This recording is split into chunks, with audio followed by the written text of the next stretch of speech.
हरिओम उमानंद में ओम शांति में ओम 11वें में आप सभी दर्शकों का हमारे चैनल पर स्वागत है। आज हम लोग बीएड के बाल्यावस्था और उसके विकास वाले पेपर के अंतर्गत हम लोग यह पढ़ने का प्रयास करेंगे कि आयु वर्ग में शिक्षा कैसे देनी चाहिए। यानी आयु वर्ग के अंतर्गत यानी मनुष्य का जो जीवन है उसको विभिन्न आयु वर्गों में विभाजित करने के बाद किन किन दृष्टिकोणों से बालकों को जो है शिक्षा देनी चाहिए और ऐसे आयु वर्गों से संबंधित लोगों से बालकों को क्या सीखना चाहिए, क्या जानना चाहिए, यह भी हमें जानकारी शिक्षा के माध्यम से दे देनी चाहिए।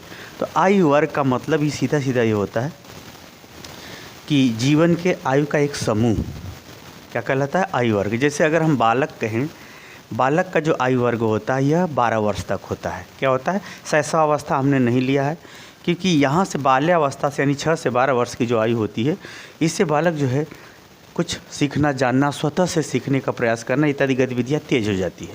तो हम कहा बालक, अगर हम आयु वर्ग की बात करें तो बालक वर्ग 12 वर्ष तक, किशोर को जो आयु वर्ग होता है वह 12 से 18 वर्ष तक होता है। 12 से क्या होता है 18 वर्ष तक, 16 वर्ष तक भी कितने मनोचिकित्सक माने हैं, मनोवैज्ञानिक लोग माने हैं 18 वर्ष तक माने, कितने लोग 16 वर्ष तक ही माने हैं। यहाँ मान लीजिए 18 वर्ष तक ही है। वयस्क की अगर हम आयु बात करें तो 18 वर्ष के बाद 25 वर्ष तक, जिसको हम लोग युवा यानी वयस्क कहा जाता है। प्रौढ़ावस्था की जो आयु वर्ग होता है उसको हम 55 वर्ष तक मानते हैं, यानी 25 के बाद 55 तक। कितने जो है मनोवैज्ञानिक इसको 30 से भी 55 मानते हैं। और वृद्धावर्ष की जो आयु वर्ग होता है ये 55 प्लस यानी 55 वर्ष से अधिक की आयु को हम लोग वृद्ध में मानते हैं। यह भारत के दृष्टिकोण से। विदेशों में ये 60-65 के बाद भी लिया जाता है। कितने लोग इसी को ही 60 के ऊपर से लेते हैं कि 60 प्लस हो तब उसको हम वृद्ध मानते हैं। फिलहाल में जो आयु वर्ग का विभाजन है वो अपनी जगह है, जिसका जो मत हो उसके अनुसार आप भी आयु वर्ग का अपना निर्धारण कर सकते हैं।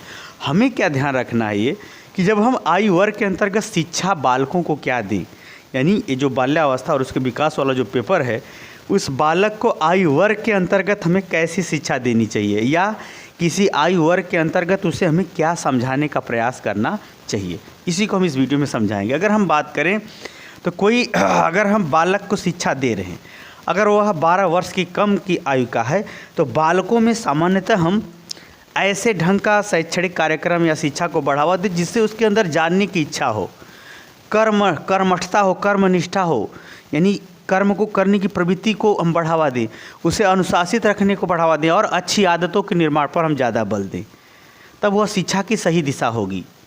यानी बाल्यावस्था में हम जिज्ञासु बनाएं, यानी उसे जानने की प्रेरणा को बढ़ाएं और उसको कार्य के प्रति कर्मठ बनाएं, कामचोर न बनाएं बल्कि कर्मशील बनाएं और अनुशासन में उसे धीरे धीरे ढालना शुरू कर दें और उसे अच्छी आदतों का विकास करें। तो ऐसे बालक जो है उनके जो है विकास का या जीवन का जो फाउंडेशन होता है काफ़ी मजबूत हो जाता है और काफ़ी वह बालक अपने जीवन के व्यक्तित्व की ऊंचाई तय करता है।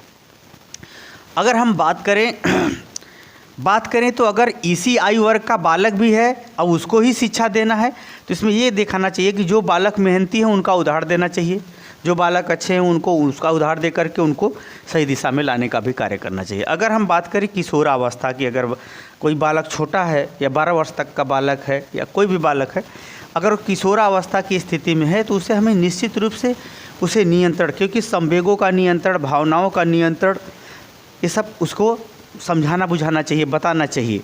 कार्य कारण संबंधों को तर्क के आधार पर भी व्याख्या करते हुए अनुभूति कराने पर बल देना चाहिए और अनुशासन पर भी विशेष रूप से बल देना चाहिए। ऐसे बालकों को निर्णय के लिए भी स्वतंत्रता देनी चाहिए, यानी किशोरावस्था में निर्णय के लिए, और उस निर्णय जो लिया है उसको किस तरह से हम ईमानदारी से करें वो निर्माण के भी उसको अवसर मिलना चाहिए और उनके अंदर दायित्व, उत्तरदायित्व, जिम्मेदारी उठाने की भी क्षमता इत्यादि को भी हमें ध्यान में रखते हुए सब शिक्षा प्रदान करना चाहिए। इसके संग संग नैतिकता यानी ऐसा नियम का पालन करना उसको सिखाया जाए जो उसके व्यक्तिगत और सामाजिक दोनों कल्याण के हित में हो।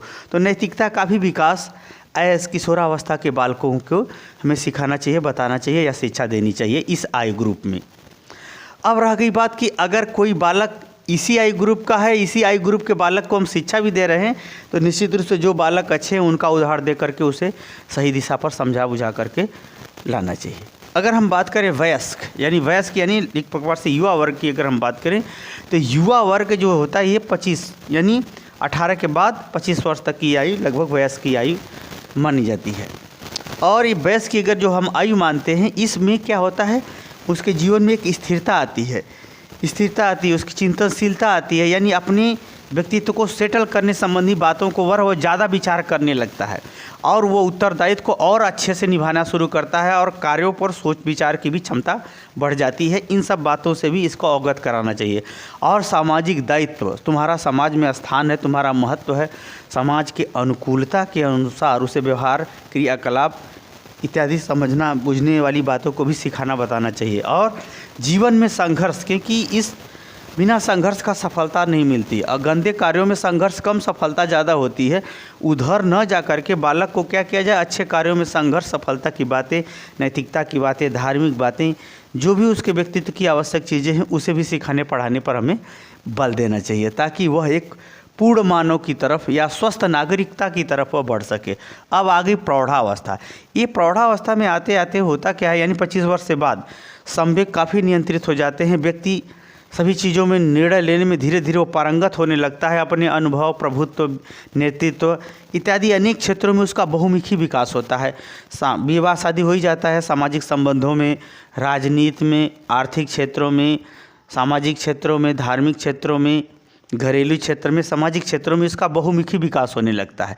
तो इससे संबंधित जानकारी, दायित्व, सही व्यवहार, उत्तम चरित्र इत्यादि की भी बातें इससे संबंधित हमें बताना चाहिए। वास्तव में जो हमारे जीवन का पीक होता है या सबसे उत्तम अवस्था जो होती है सामाजिक दृष्टिकोण से और व्यक्तिगत दृष्टिकोण से, तो प्रौढ़ावस्था बड़ी महत्वपूर्ण की होती है।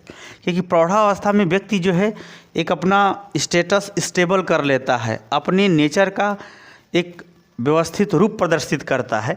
इसलिए प्रौढ़ावस्था विकास का एक या जीवन में उपलब्धि का या जीवन में अत्यंत ऊंचाई तय करने का एक बहुत बड़ा ये आधार और कारण, व्यवस्था निर्माण इत्यादि का स्वरूप प्रदर्शित कर देता है। ये प्रौढ़ावस्था बड़ा महत्वपूर्ण, तो इससे संबंधित जानकारी बाल बच्चों को देना चाहिए या इस एज वालों के विषय में बच्चों को बताना चाहिए कि इनकी ये योग्यता क्षमता है, जिससे बालक क्या हो, उनकी योग्यता क्षमता या स्थिति को समझने बुझने, तर्क करने, बात पूछने इत्यादि संबंधी जानकारी वो सीख सके। आगे हम बात करें वृद्धावस्था।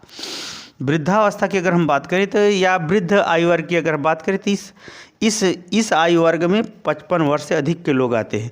इस आयु वर्ग में क्या होता है, व्यक्ति अपने जीवन के लाभ हानि, न्याय अन्याय, त्याग उपलब्धि, सहयोग, ये सब इत्यादि चीज़ों के बारे में वह निचोड़ सोचता है कि क्या पाया क्या खोया, अपने जीवन का ही मूल्यांकन करता है। तो इन सब ऐसे लोगों से के बारे में समझना, इनकी सेवा करना, इनसे जीवन के सार तत्वों को ग्रहण करना, इनके भावनाओं का आदर करना, सेवा शुश्रूषा करना, ये सब बातें भी की जानकारी भी हमें बालकों को देना चाहिए, ताकि बालक इनके जीवन के प्रयत्नों का एक निचोड़, एक सारगर्भित, एक स्थिरता भरा सिद्धांत, व्यवहार, क्रियाकलाप इत्यादि को समझ सके, सीख सके। तो हमें ये ध्यान रखना है कि विभिन्न आयु वर्गों में बालकों को जब शिक्षा दें तो इसके विभिन्न आयु वर्गों में कौन क्या होता है, कैसी स्थिति होती है, इसका परिचय करा देना चाहिए, ताकि बालक विभिन्न आयु वर्गों में उत्तम व्यवहार कर सके, उत्तम आचरण कर सके। तो मुझे उम्मीद है कि आयु वर्ग में शिक्षा किस प्रकार से देनी चाहिए आप इसे समझ गए होंगे। समझ गए तो कमेंट बॉक्स में जरूर बताइए। साथ ही मेरे चैनल को लाइक शेयर सब्सक्राइब कीजिए। हरिओम।